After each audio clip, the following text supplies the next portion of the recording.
Vedi, questa città si chiama Panama, è una città dove vivono soltanto... È un libro per bambini. Un libro per bambini.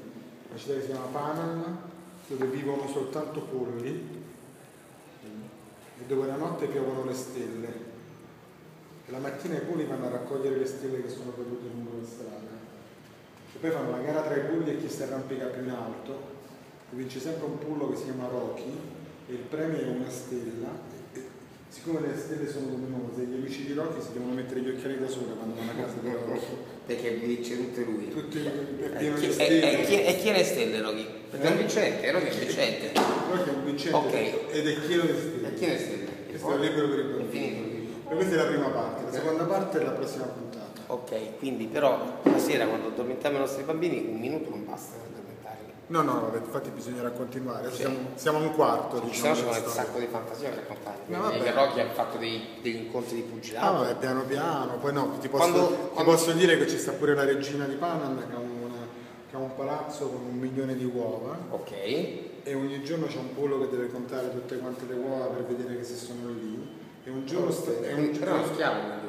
Beh, poveretto, un po' sì. E un giorno sparisce un uovo. E lo linciano? No, viene accusato Rocky. Perché Rocky è quello che è stato. E quindi Rocky, poveretto, viene messo dentro una cesta, vedi? Povero Rocky. È stato così. E poi invece si scopre che non è stato Rocky, ma è stato un antilope per rubare tutte le stelle. E Rocky sostituisce tutte le uova. E Rocky sostituisce tutte quante le uova con le stelle. E si mette d'accordo con le tigri che fanno un muro di tigri per proteggere il palazzo. Le stelle sono tante, milioni di milioni.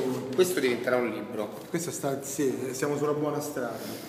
Sì, il Santa Maria della Pietà è un bellissimo ospedale, tratta le malattie mentali e quindi io penso che sarebbe bello insieme quando lo pubblichi, essendo il frutto di un pazzo, lucido, positivo per chi vuole artisti, di prevedere una parte in beneficenza per gli istituti di malattia mentale, perché tu ne stai fuori, mi sembra ragionevole. Tu ne stai fuori in maniera impropria e illecita, e quindi credo che sia corretto che secondo il Sommale Paolo Tamburella, malato mentale libero in maniera illecita, pensino anche a questo tipo di ipotesi. Che ne pensi? Una buona strategia. Sì, lo stai mettendo sul web e ci stai mettendo la faccia. Bene. Guarda in faccia i tuoi.